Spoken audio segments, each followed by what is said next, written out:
I want to welcome everyone to our third roundtable exploring automation and the future of work. Our previous roundtables have examined impacts on specific industry sectors. First, we did transportation and then retail, and today's roundtable will explore federal policy solutions. I want to thank Spencer Overton and the Joint Center for Political and Economic Studies for his work in research and leadership in this area. We gained a number of perspectives from our previous panels. Specifically, we learned that technology is already transforming work. However, there remains a great deal of uncertainty and disagreement about how fast automation, artificial intelligence, and robots will be adopted and how they will impact jobs and the labor market.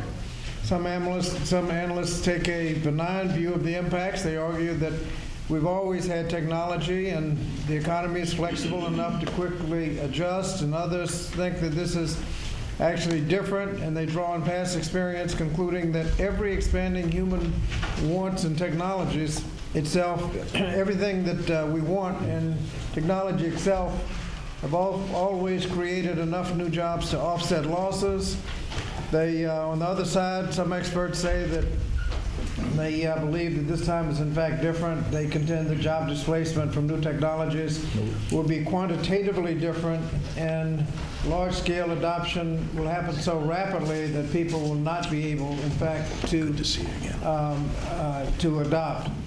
All of this will generate what they call shocks to the labor market, displacing a large number of workers. So there is general agreement, however, that low-skilled workers and workers of color will be the most likely to be adversely affected. These workers have traditionally suffered from large losses and had the most difficulty recovering when automation eliminates their jobs.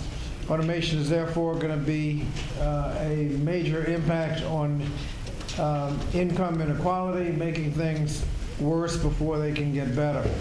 Now, it's too early to tell who is right, but regardless of how fast technologies ultimately change the labor market, we do know that this time is different because our labor institutions are fundamentally different. Over the past few decades, for example, poor policy choices have eroded the foundations of our labor market institutions and their ability to respond to sudden disruptions. Trade with China illustrates one of the weaknesses. Specific job and wage losses hit certain workers and communities after China's entry into the World Trade Organization. Losses have been lasting because these workers and communities simply could not absorb the sudden large-scale loss of jobs because of Chinese imports. Scholars have described this as the China shock. The shock and its impact were not predicted by advocates of China's interest in the WTO. They reasoned that most U.S. workers were in different markets than their Chinese counterparts. Further, they argued that the U.S. labor markets would create new and even better opportunities for the few workers who might lose jobs. But what actually happened, it didn't follow that optimistic script. Instead of being benign, the China shock has resulted in many workers and communities having their jobs disappear and new opportunities never materialize. Are the U.S. market institutions prepared for the coming automation shock? Our experience with the China shock tells us no. Now is the time we should be shoring up the foundations of our labor market institutions so that they can better absorb what's coming. Our experts today will discuss what the federal government can and should do to ensure the future work is inclusive, equitable, and leads to increasing standards standards of living for most Americans. This panel will explore policy proposals such as preserving the employer-employee relationship in lieu of independent contracting, promoting worker inclusion technology adoption, and expanding the safety net to improve labor mobility. Robotics, automation, and artificial intelligence hold the promise of transforming our lives for the better, improving productivity, and raising the standards of living, but such promise can only be realized if we actively shape the future of work. Renewing our labor market institutions is at the heart of that effort. And we look forward to hearing from our experts, and we will now turn over to our moderator, Spencer Overton. Ranking Member Scott, thank you so much for your leadership and your partnership on this. The Joint Center for Political and Economic Studies is a think tank that focuses on the effect of public policy on Black communities. And the future of work is a key issue for all Americans, including the African American community. We found that 30 occupations account for we found that 31% of Latino workers and 27% of Black workers are concentrated in just 30 occupations at high risk to automation. Today we will hear from 3 outstanding experts about solutions here, not just problems, but solutions. Our format is 3 minutes from each of the experts, and then pointed and penetrating questions here from our members here. And so, Ranking Member Scott, did you want us to start with one of the... yes, if you go right there, but let me introduce Representative DeSallier from California, Nice to see you. Norcross from New Jersey, and Sablan from the Mariana Islands. Okay. So we will start with Dr. Thomas Kochan. He's the George Maverick Bunker Professor of Management and a Professor of Work and Employment Research, and he's also the co-director of the MIT Sloan Institute for Work and Employment Research at the MIT Sloan School of Management. His most recent work, his most recent book, actually, is Shaping the Future of Work, and that came out in 2016. He holds a PhD in Industrial Relations from the University of Wisconsin. Dr. Coffin, let me turn it over to you. Well, thank you very much, Spencer, and thank you, members of the committee, for bringing us together on this really critical issue, and I'm honored to be part of this conversation. I want to start by shifting the debate. As Congressman Scott mentioned, there are these wild predictions about how many jobs are going to be lost, how many are going to be created, at what speed. Let's forget that debate. It's useless. The estimates are all over the place, and it's time to shift from these wild predictions to actions. What can we do about it? And so that's the perspective that I bring to this conversation. In fact, perspective that my colleagues at MIT and I are engaged in right now. And today we're going to talk about policy issues. So I'm going to talk about 3 particular areas of national policy that I think we can take action on if we have the will and the vision for the future. We need a fundamentally new, proactive, and forward-looking labor and employment policy. I'm not going to go into all of those details. I want to talk about 3 issues today. One, how can we update labor law in particular just to deal with one aspect of the coming changes in technology and work processes? Secondly, how can we think about deepening our investments in training and workforce development, which clearly are going to be needed, make sure people have the skills needed to embrace these technologies throughout their career. And then third, as Congressman Scott mentioned, we've got to deal better with the winners and losers in this process than we dealt with in globalization.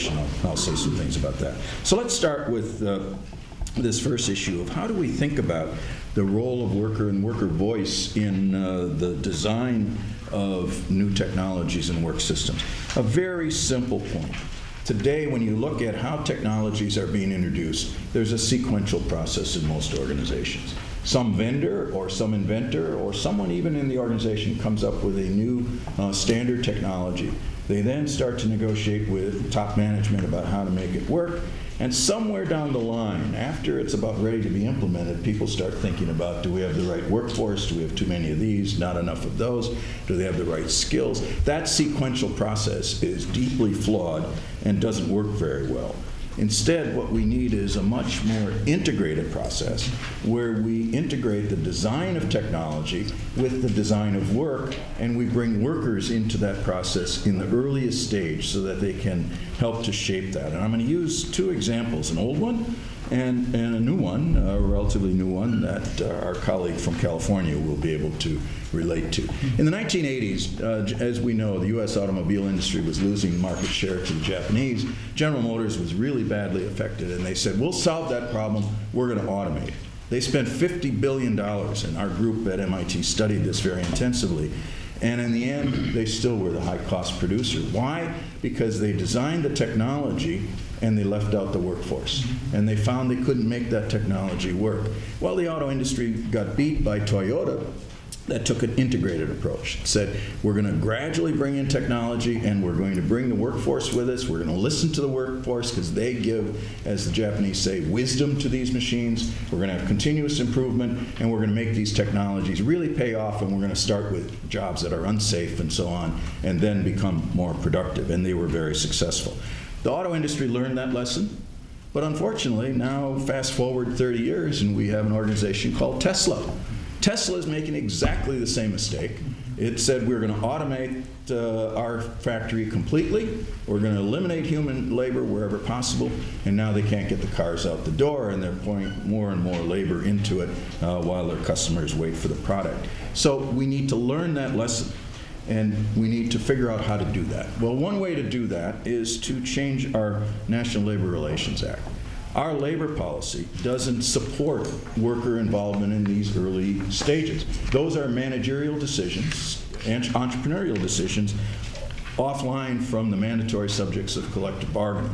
And therefore, the NLRB has jumped back and forth on this, depending on which mix of people are on the board. And they are in a situation where unions and workers can't really demand that they get involved in this. But yet, this is going on. For example, just recently in Nevada and Las Vegas, Unite Here, a union that represents casino workers and culinary workers across the city, negotiated a very innovative agreement with some of the largest casinos that basically says we have a right to information 6 months before you introduce big changes in technology, and we have a right to participate in the discussions of the design, not to veto it, not to stop it, but to help shape it so that we can see how it's going to affect jobs. And then there's a whole series of training programs and adjustment programs that are associated with it. The auto workers in Detroit are working with Ford and other companies now to do the same thing. As new models are introduced, they work with the production and engineering groups to try to understand what the changes are and then think about what does it mean for how we change our apprenticeship programs and so on.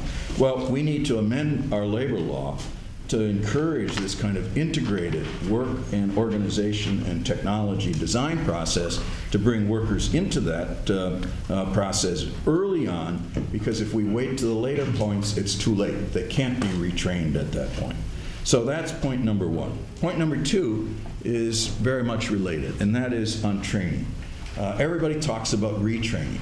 We need to have continuous training well before we bring these new technologies into the workplace, because it's too late to get workers who are already stressed and worried about job loss, and it's too late to get the long-term, continuous, lifelong learning training that's necessary so that workers can, in fact, give wisdom to these machines. And so we need a massive increase in the amount of training, private sector, public sector, and public-private partnerships. Unfortunately, we see firms reduce their training budgets over the last 15 years, and the evidence is pretty clear on that. And we have a long-standing problem of underinvestment as long as we leave it to individual firms. Because if I, as an individual firm, it's a classic market failure, if I invest in training my workforce, but Congressman Scott's firm doesn't, well, he knows what he's going to do. He's going to hire these trained workers away from me. He gets the benefits, I pay the costs. If we share in the costs, we can share in the benefits. So we've got to have a collective process of doing this. The best area to do this is at the regional level. And so I would propose that the Labor Department be provided the funds and the mandate to really invest and develop regional training consortia that bring universities, community colleges especially, and technical schools together with employers, labor organizations, and others in the community, local representatives that can build the kind of what's called an ecosystem necessary for effective regional training on the skills that are in most demand. Now, there's good examples of this around the country in some community colleges, but they're scarce. And we need to make that the norm, not the exception. And that should be the role of the Department of Labor, and they ought to have the funding, but then they ought to make sure that they hold these training programs to follow what we know, and a lot of evidence shows are the conditions that make them successful. Employer and labor involvement, making sure that it's not just for entry-level jobs, but for lifelong learning and career progression, and in fact that there's a job at the end of the training program. The last point that I will make is one that Congressman Scott mentioned. We are paying the price in this country for not addressing globalization in a real way. And the winners and the losers, both individuals and families and communities that are now so divided in our country, and that we're experiencing the impacts of this great displacement. We cannot afford to do that with technology, because if we do, it's going to be worse. There will be people who lose jobs. We don't know how many. We can predict some of the areas where it's going to happen, but we need community strategies to make sure that the communities and the families and the workers who are affected by technology in adverse ways have an opportunity to adjust effectively. Now, there's no one-size shoe that's going to fit all for this process. Those who want to argue for, and I think my colleagues on the panel will say some things about this as well, universal basic income. Well, one, it's not realistic, it's too expensive, it's too much money wasted in the wrong way, and work is too important to both economic, but psychological and moral and social and well-being, that we can't rely on that simple solution. What we do need to do, again, with the right approach in the Department of Labor, the right authorization, we could design more community-based solutions and strategies and use experimental and demonstration programs, just like we did way back in the 1960s when we first created what was then called manpower, unfortunately, but that was the term. Our current labor market institutions largely came from those experiments in the 1960s. We need that again. We need to try different things in different places, from wage insurance to bridges to Medicare to Social Security to severance payments for people who are affected, or perhaps long-term training subsidies for skills that are needed. So in summary, now is the time for us to take the action, because we do have time. A lot of the technological changes are beginning to happen. Some are in place, but many are coming down the road. And if we take action now at the right levels with the right vision, we can make changes. But that's going to require us working together in this society rather than being pulled apart. And I think national policy, changes in labor policy, changes in the way in which labor policy is administered, and the funding of our basic labor and employment policies are the key actions we need at the federal level. Thank you very much. Thank you, Dr. Kochan. I was working on it. Dr. Rocky Moore, Dr. Maya Rocky Moore, she leads Global Policy Solutions. It's a Washington, D.C. based policy firm that makes policy work for people in their environments. She's the author of the report Stick Shift, Autonomous Vehicles, Driving Jobs, and the Future of Work. It examines the workforce impacts of autonomous vehicles. She served as Vice President of Research and Programs at the Congressional Black Caucus Foundation. She's been the co-editor of Strengthening Community, Social Insurance in a Diverse America. She's also on the board of the National Committee to Preserve Social Security and Medicare and the National Association of Counties, and she's a member of the National Academy of Social Insurance. Dr. Rocky Moore. Thank you very much, Spencer, and thanks to the Joint Center for inviting me. Congressman Scott, thank you so much for hosting this, and to your colleagues, thank you so much for having us today. Susan, did you get on? Susan Davis has joined us from California. I'm sorry. Yeah, Thank you. In May of 2017, we had the pleasure of releasing this report, Stick Shift, Autonomous Vehicles, Driving Jobs, and the Future of Work, right here on Capitol Hill. And it was the first ever study looking at the labor market impact of autonomous vehicle technology. And we actually did an analysis that was a distributional analysis. We wanted to understand what the impact would be on the labor market by various demographic groups. So we looked at race, we looked at gender, we looked at income, we looked at union membership. And what we found is that in the scenario we modeled, that if there is a relatively rapid transition to level 5 autonomous vehicle technology, the nation could be looking at approximately 4 million jobs being lost as a result of autonomous vehicle technology. Now, the model that we, scenario that we actually assessed was quite aggressive. We know that this technology is going to be actually laid out probably in phases, with long-haul trucking going first, probably. Although we know that they're testing, regular vehicles on the streets of America. So that being said, what that release of that report did was it got me invitations to speak before Google. I spoke to Google X. I spoke to the roundtable of all of the car companies that are actually developing autonomous vehicle technology, everyone from Toyota to Daimler Chrysler to you name it. Tesla, they actually have an association. And what was amazing to us is that none of them had been thinking about the labor market impact of their disruptive technology. None of them have modeled anything about what would happen to the labor market if their technology were rolled out. There was nothing integrated into their process of development that actually included the perspective of labor or even a social scientist who could do projections for them. And so that was clear to me in the conversations that we actually had. And they were very interested, by the way, in this report, because it was their first glimpse of what their technology could possibly create in terms of the labor market, in terms of America, in terms of the impact on workers and their families. And so with that, I'm proud to say that we visited more than 25 congressional offices, in addition to making the rounds with the corporations. And I'm proud to say that they actually took it seriously. Hillary Kane of Toyota is actually the chair of a roundtable that they have newly created, looking at the future of work with regards to their technology.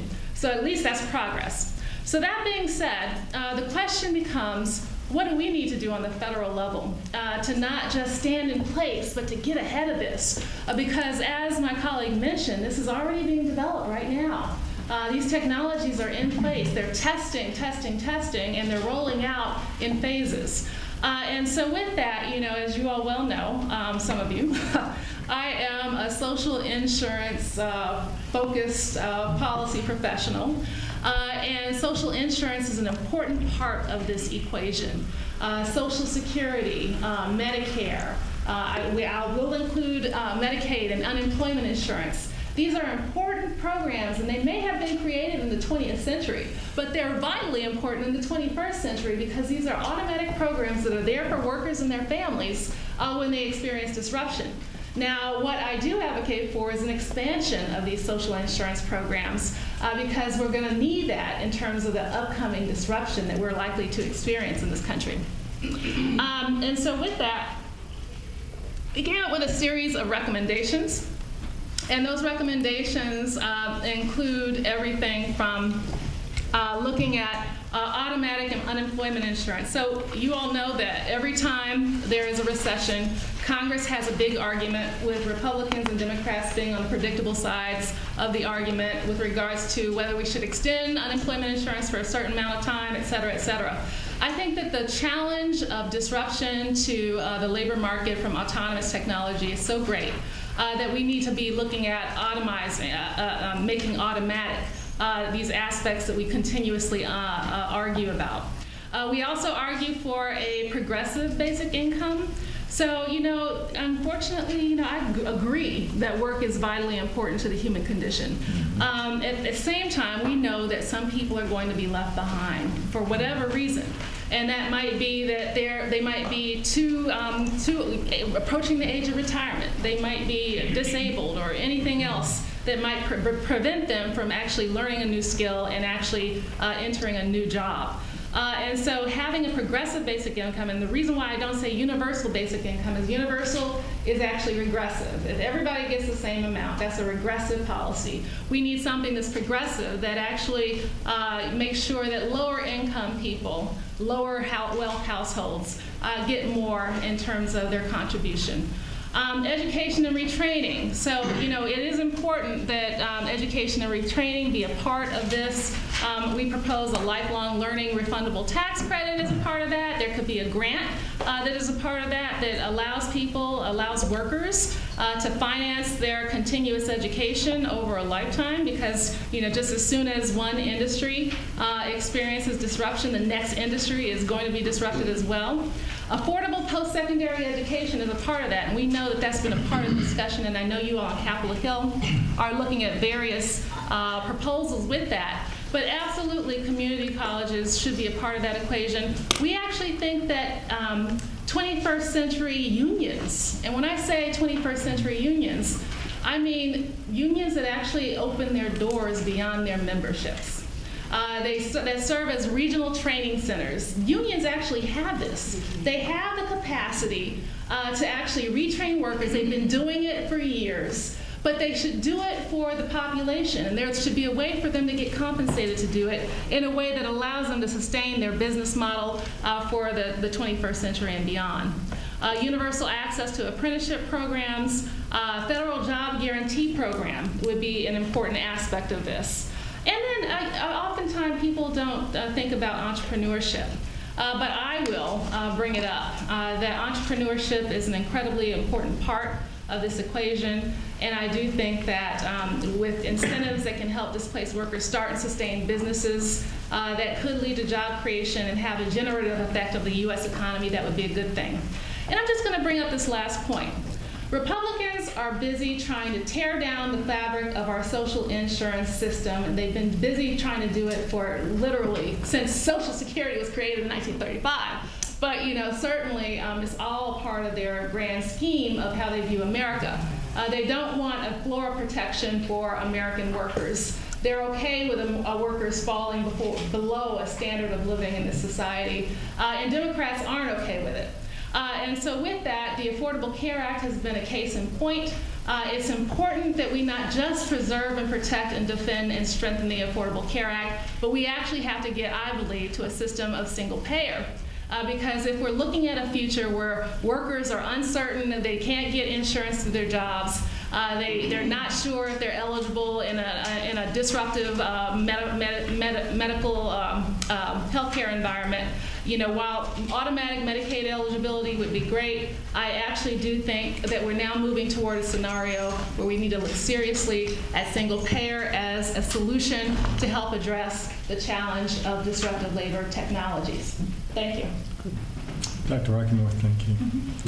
So Dr. Tom Mitchell is the E. Fredkin University professor in the School of Computer Science at Carnegie Mellon University. He's the author of the textbook Machine Learning.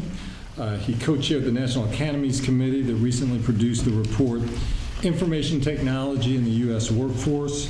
Where are we and where do we want to go from here? He received his PhD in electrical engineering with a computer science minor from Stanford University. Dr. Mitchell. Thank you, Spencer. And thank you, Representative Scott and other members here today for the opportunity to have this discussion. My own view on the future of work and policy can be summarized in 2 sentences. First, AI and information technology more generally are already growing the wealth pie in the U.S. and will continue to do so. Who can possibly be against that? Second, unfortunately, those same forces are further skewing the distribution of wealth and opportunity in the U.S. Who can possibly be for that? So given those 2 thoughts, federal policymakers need to find both a way to support the economy to grow this new wealth and a way to distribute that new wealth and the opportunity to create it more evenly. I would like to suggest 3 directions for policy. First, We need to create a better public-private data set to give visibility and understanding into what is actually happening in the workforce. Today, policymakers we're flying blind. We don't even have the answer to simple questions like, which technology in the past year has had the most impact on job loss? We don't know the answer to that. We don't have the data. Government data needs to be combined with the vastly larger sets of data that are available in non-government organizations. Job websites like Indeed.com, Monster.com have huge amounts of real-time data on job openings and skill demands. Resume websites like LinkedIn.com have huge amounts of data on the skills that are actually available in the market and real-time updates to those daily instead of annually as the federal data is. By combining these two, we can have a much better basis for understanding what actually is happening for tracking. We can do that. That's policy recommendation number 1. And I'll just point out that ongoing efforts in the OECD, which is developing a skills and jobs database covering different European countries, provide a very nice example of the benefits that can be had from that kind of data. I'd be happy to say more.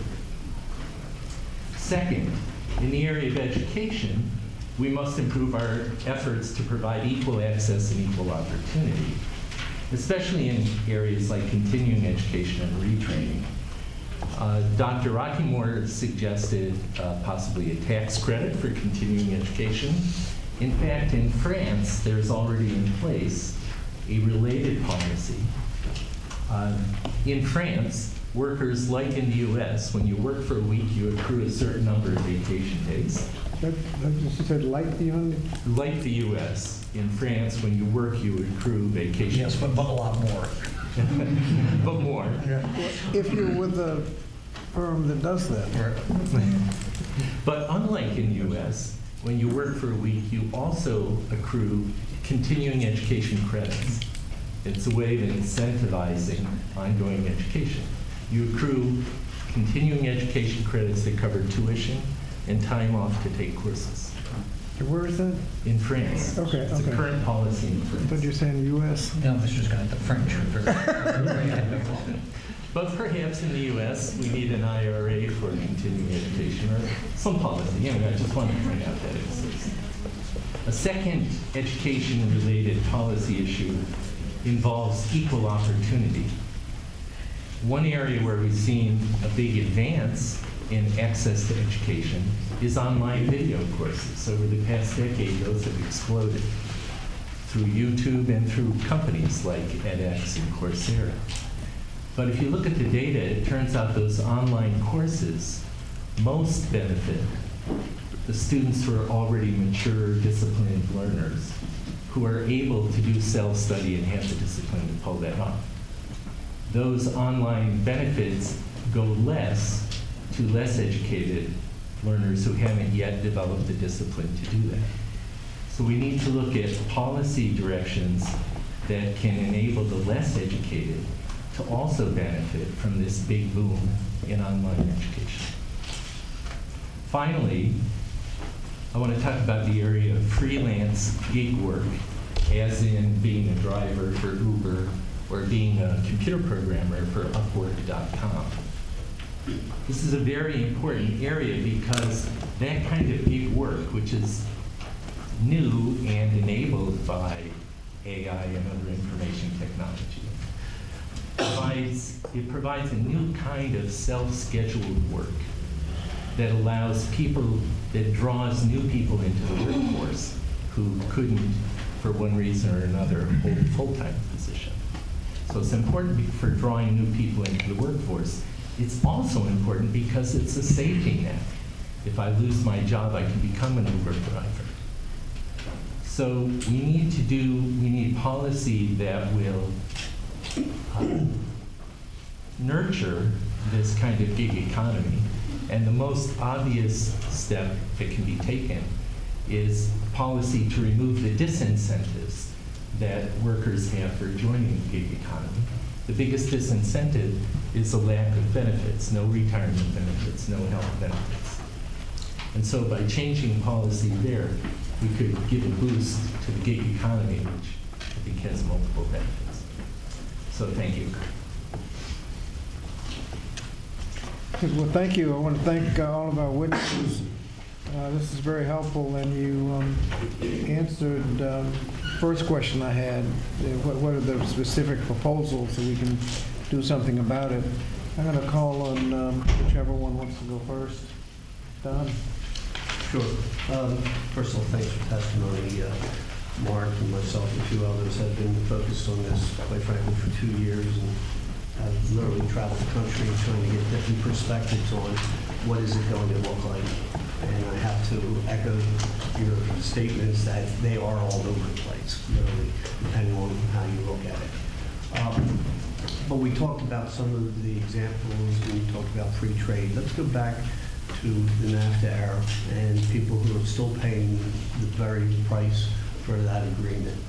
Trying to get them to embrace some of the recommendations that we heard here today are going to be a challenge, because you told me NAFTA was going to be good for me. Look where I ended up. I'm working twice as hard for half as much. Whether it's NAFTA or if we enter into a new agreement, how do we change the narrative that somehow companies who have been, the beneficiaries of a great tax policy towards them, and while not raising the wages for those in the bottom sector, how do we say we're in this and we're going to work together? How do you get them to trust what has been a very much one-sided deal? Well, Congressman, I'm very sensitive to that question. I grew up in Wisconsin in an old manufacturing community that has been devastated by all the things that you mentioned. And when I go home to visit my relatives, I see the devastation. And my solution to this, or at least the step in the right direction, is what I mentioned. We need local solutions supported by the federal government, but not a single one-size-shoe-fits-all. So let me take my little Manitowoc County, Wisconsin community. It used to be blue-collar, good union jobs, and it supported stable families and allowed people like me to go to college as first-generation people. Well, that's lost now. So what we need is we need to bring the leaders of those local communities together to come up with an economic redevelopment plan and provide the training resources and the educational resources that's linked to a concrete plan matched by local, state, and community resources. So get the employers in Manitowoc County that are still there, and those that might want to come there, and some of the entrepreneurial firms, and ask them, along with the workforce, and bring the 21st century labor organizations that Maya mentioned into this process, and really invest in community-based training and economic development. But force them to come up with a plan and provide matching funds, and then the federal government can support with funds to make that happen. That, to me, is what the Secretary of Labor's primary responsibility should be going forward, to go into those communities and look at where the job losses have been greatest and figure out, with them in control of their own destiny, where the resources can best be allocated. Now, that's not going to solve the problem in total.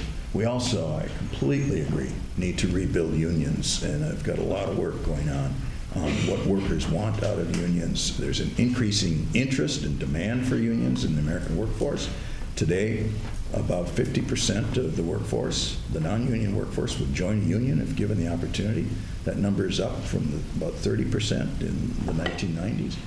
There's a thirst for a voice, but that voice has to be locally generated and supported by the federal government. I think that's the strategy that I believe would have the most credibility, because we're not going to, now I live on the East Coast. I'm a professor in a so-called prestigious university.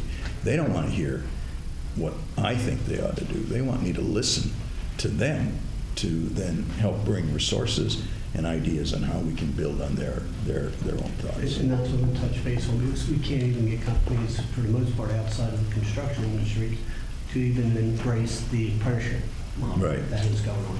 So how do you see that, particularly with the gig economy, which you'll shed your retirement, you shed the medical, and you become your own accountant for moving forward?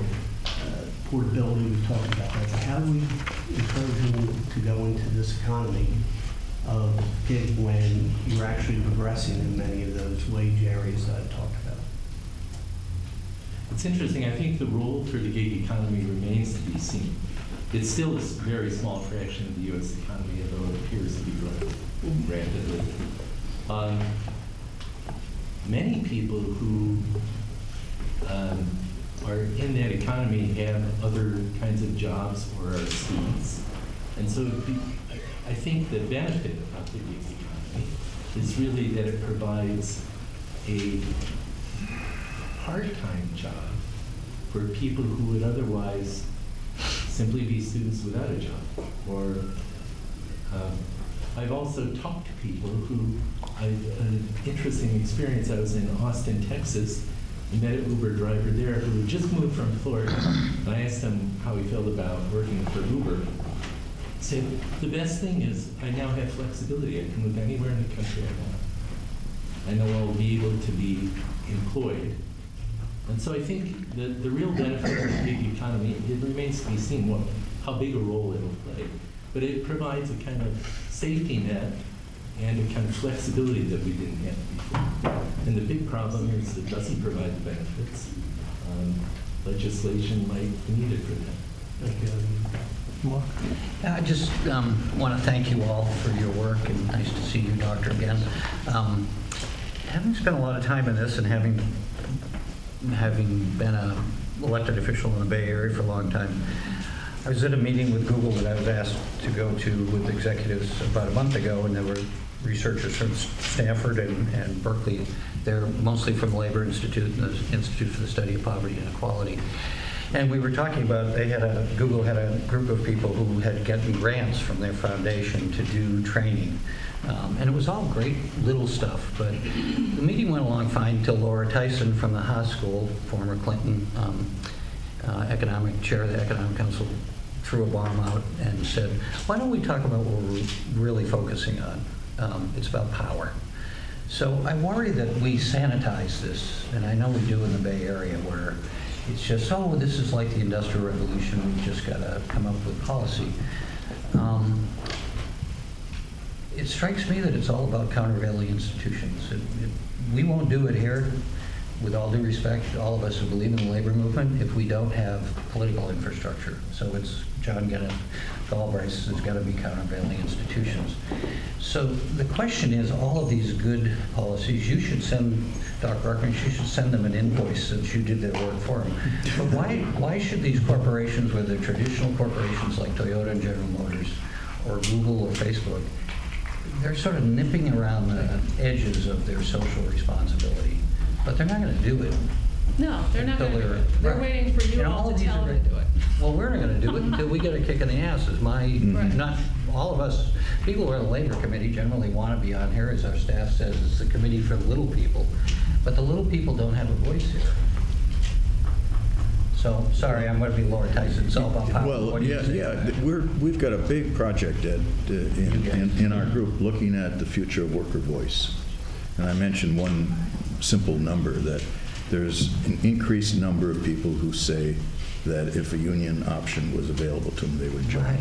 We've got to have a fundamentally new labor law that opens up new avenues for worker voice and worker power.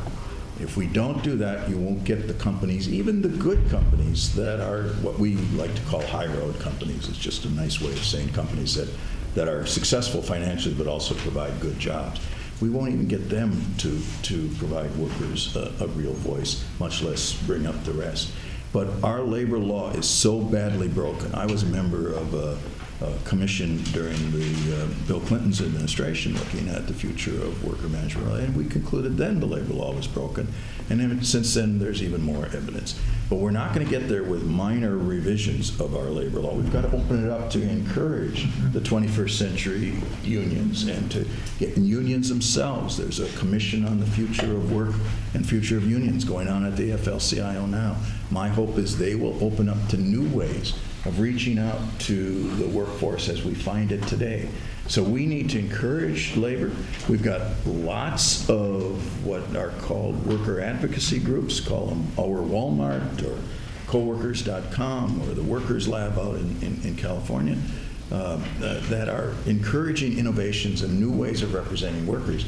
We've got to incubate those, we've got to help them grow, and we've got to find ways to rebuild worker bargaining power, but in new ways, using information, using skills and training as a source of power, because they'll be in higher demand, using social media and the communication and the building of networks, using coalitions between the existing labor movement and women's groups and immigrant groups and underrepresented groups in general, coming together. And I think you won't be able to pass the kind of labor legislation and new changes that I think we need and that I think you all share unless we get the American public to see that this is a critical need in our society.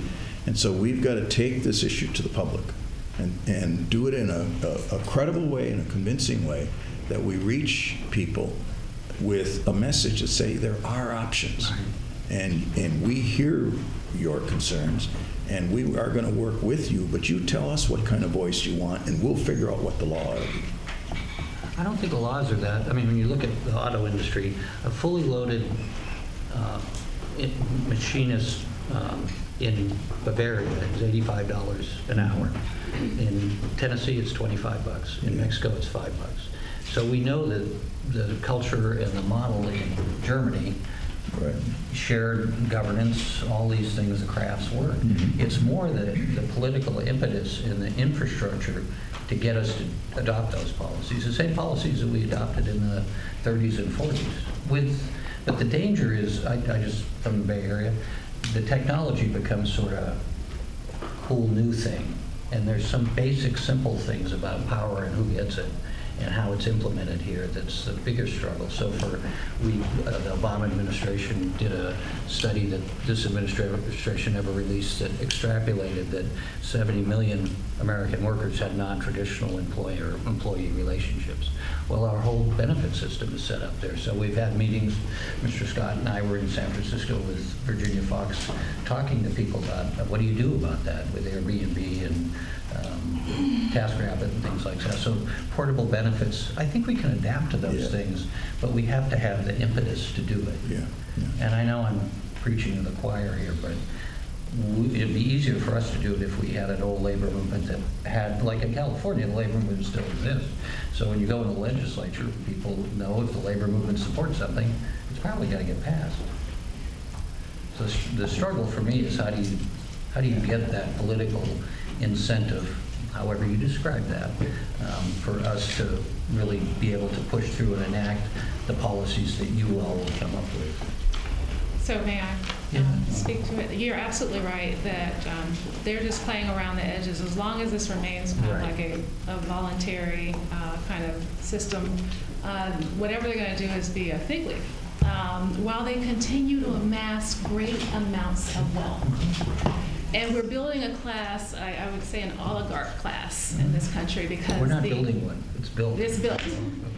Where the distribution of wealth is so skewed that it's clear from the statistics that workers are actually, basically just getting the dregs off the table, even though they still drive productivity and growth in this country. And so with that, I do think that we need to recognize that we have the framework for portable benefits already. It was created and built in the 20th century. It's the social insurance system we have. Social Security, Medicare, unemployment insurance, and I would add Medicaid to that. And so it's about strengthening and expanding our portable system in a way that fits the 21st century mold in a better way.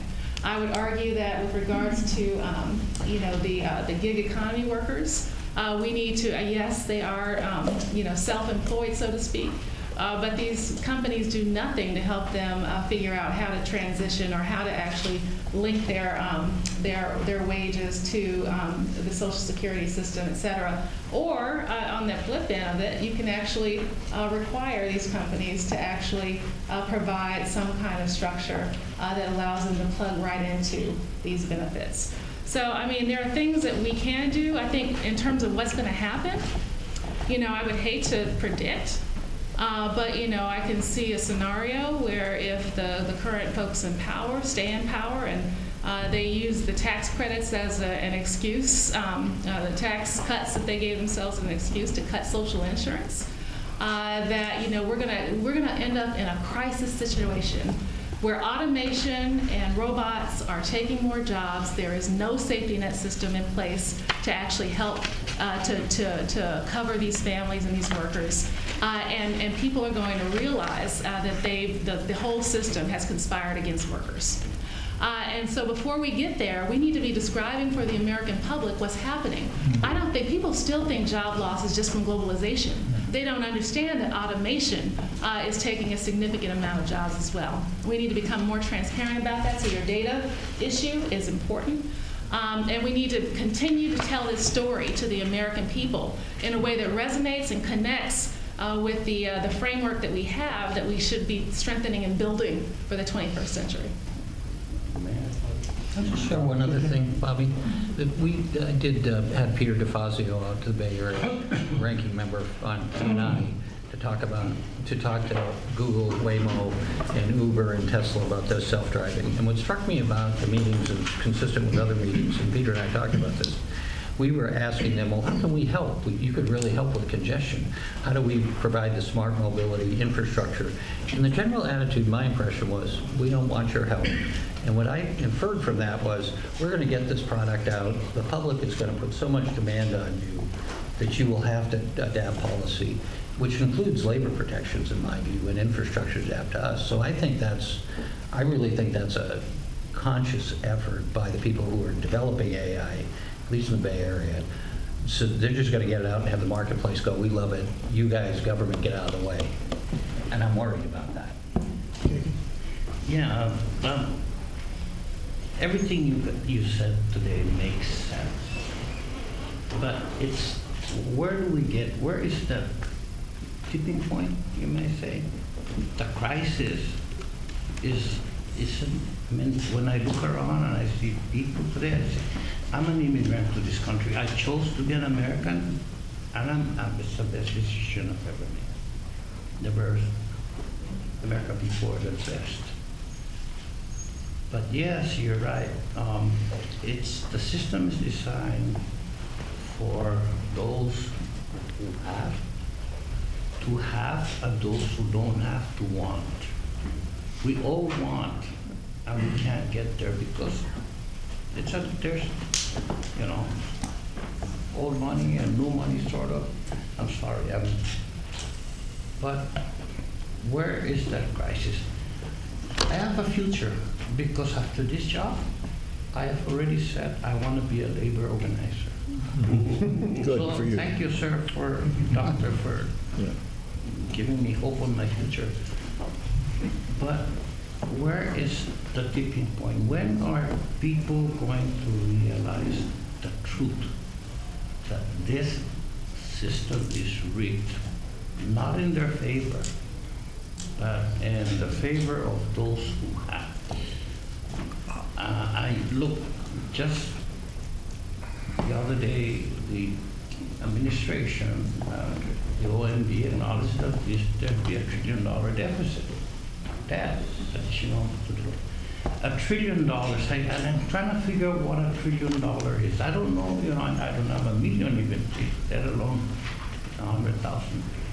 But I said, what does $1 trillion look like? And if I was to spend $100 every second, it would take me 3,200 years to spend $1 trillion. That's a lot of money. Wow. So where's the tipping point? When do people stand up and we don't need we don't need to harm anybody. Just when do people stand up and say enough's enough? That's, for me, that's what it takes, probably, unfortunately. Two perspectives on that. I think they told us that in 2016, enough is enough. And they acted out of frustration because there wasn't an alternative vision and clear statement that we hear you and we're going to do something and it's going to be concrete and it's going to be credible. And I think that's the job that, whether it's those of us in the policy, research and academic communities or the public leaders in Congress and in our other settings, we've got to bring that message. I think the American public's ready for it. All of our data tell us the reality. When I just talked to my friends back where I came from, they're ready for it, but they want a positive vision, and they want a concrete set of ideas that make sense to them, common sense. And I think if we can articulate that, we will have a receptive audience. And I think that's the first step, because if we get the public to recognize that there's an alternative to all the things that we're describing here in the current condition, they will buy into it. But it's got to be credible. It's got to be clear. It can't be a laundry list of 15 things. It has to be, we're going to start working on it, and we're going to follow through, and you can hold our feet to the fire. And none of this false kind of rhetoric and selling false promises. It's got to be real. So I think the crisis. It's not a crisis in the sense of visible, except we saw it, and now we're bearing the consequences of it because we didn't have that clear message. I'd just like to add briefly, we're talking about, in a way, there are two very different ways of telling what's going on and how to change it. One is in terms of power structure and unions and companies and letting the workers negotiate with individual companies to distribute the power. Very different approach is to say, well, look, from 50,000 feet, here's what's going on. There's a lot of new wealth being generated. That is being generated in a way that's even further skewing the distribution of that wealth. So a very different kind of approach to explaining what's going on and dealing with it is to say, let's take some fraction of that new wealth and as a country invest it in things that are good for the country. And those will depend on what the local region are. We'll spread it around the country. We'll use it here to build bridges. We'll use it over here to build colleges. But it's true. It is the case that we're generating new wealth, and we're generating in a way that's even more skewed. People can understand that. They understand the number that the top 10% of Americans have some ridiculous fraction of total wealth. So that's a simple statement to make, and then it follows logically from there. Then let's find a way to use that wealth not to provide guaranteed incomes, but to invest in the infrastructure for the country in a way that the government drives. So my question to you all is, whatever happened to the idea of infrastructure? Well, you got a tax cut. That's your infrastructure. Susan? Yeah, thank you for being here and sharing. One of the things that I think talking about investing in infrastructure, and we really do also need to invest in people. Mm-hmm. And I know that Dr. Rockymore, you had mentioned that this is a statistic that we know because 40% of people go on to college in some way, 60% do not. The drivers come from, are in the 60% that do not go on to college, and yet we're talking about autonomous vehicles, knowing that many of those jobs are going to be displaced. So we've all been working, and we have folks who've had great experience with apprenticeship programs. It seems to me that one of the things that we need to do is to find a good way, and we have lots of good programs, but scaling those programs and trying to create a different mindset is really important, so young people can aspire to any number of apprenticeship positions, and that's a pathway to some other things, but at least they're not paying for, it's not that we don't want kids to go to college. So I'm just wondering, do you see some openings that, if corporations use some of their credits, and really invested in trying to develop, even if it's only summer programs initially, but it's pre-apprenticeship programs for young people, doesn't that send a very different message about the kind of future that we hope for the country? And It does. what's so hard about that? It's not hard. I think that it's just that people are used. We have a 19th century education model in this country. Back to your point about workers who drive, 93% don't have a college degree.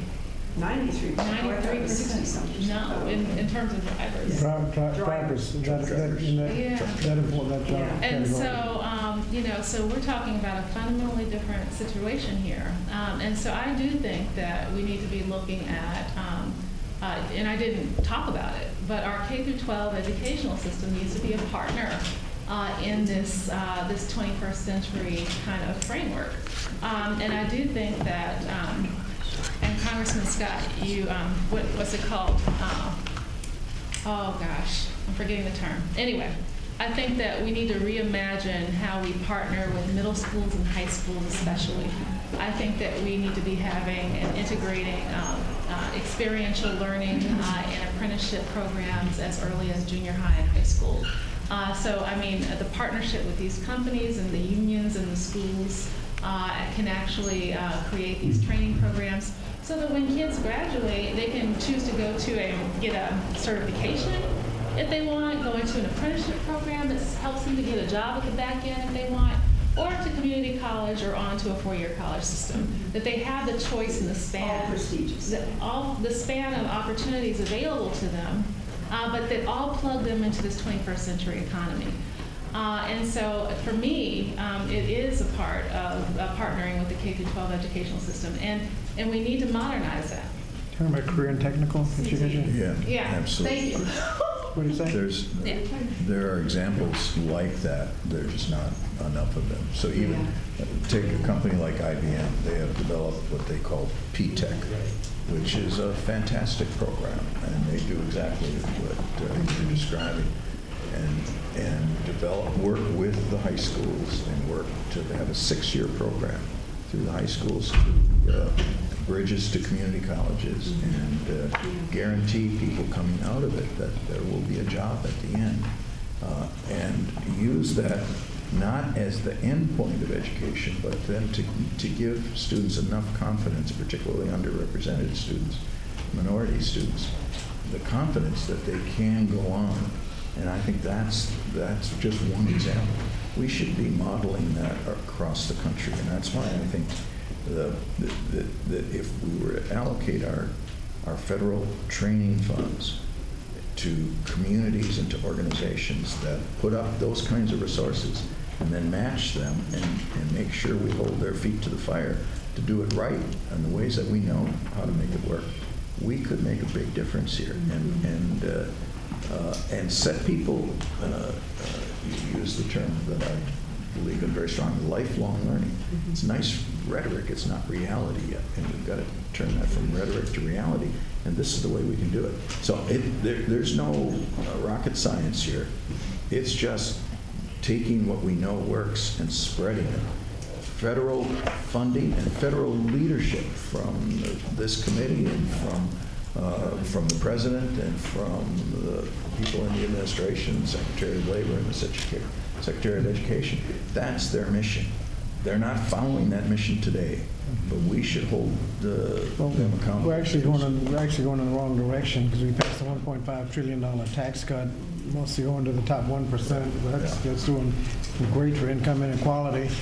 When for about a third of that, we could have had a transportation plan that would have created more jobs and we got unemployed. And unfixed bridges and the roads. I mean, we could, for a lot less, for about a third of that, we could have had a jobs program to create 6 million jobs. We got 6 million unemployed, we could have created that many jobs. And Congressman Scott, you know, I'm a mere civilian, but does that buzzer mean that you guys need to go Yeah, ahead we and vote? we have, Okay, all right. we have, we've got to leave in about 1 minute. And you mentioned changes in the NLRA. If you could provide specific I will do that. information on what we need to do, because a lot of it sounds like if they would do it voluntarily, if there's anything in the NLRA that prevents them from doing it, we'd like to see it. We got 6 million unemployed, we got 6 million jobs posted that aren't filled, which suggests that if we get our education, career and technical education together, we could solve it, or we can invest these 1.5 trillion in the next tax cut in jobs and people and not just tax cuts. So we're dealing with situations that can be solved. This has been very helpful. And Spencer, I appreciate your leadership in making sure that we stay on task and don't waver, and make sure we're still focused. Okay, thank you so much. Thank you. Look forward to it very much. Thank you. Thank you, Congressman. Very nice to meet you.